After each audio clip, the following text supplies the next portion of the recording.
Pagpaparty at pag-iinuman ng ilang tauhan ng Philippine Ports Authority sa kanilang opisina sa Bohol, nahuli kam.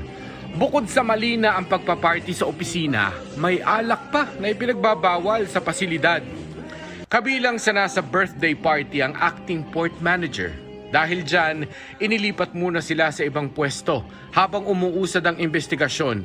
Sinisikap namin silang hinga ng pahayag. Sabi ng Civil Service Commission, posibleng pasok ito sa paglabag sa conduct prejudicial to the best interest of the service at misconduct or abuse of authority na may parusang 6 months to 1 year suspension. Tiniyak ng PPA na hindi na mauulit ang kaparehong insidente dahil mas palalakasin daw nila ang surveillance system ng head office sa kanilang mga sangay. Mga motorsiklong dumadaan sa bike lane sinisita na.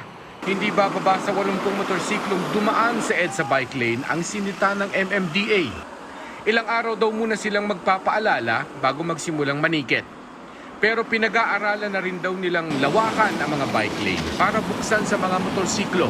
Magpapatupad ang MMDA ng Stop and Go Traffic Scheme sa ilang kalsada ng Metro Manila para sa FIBA World Cup delegates.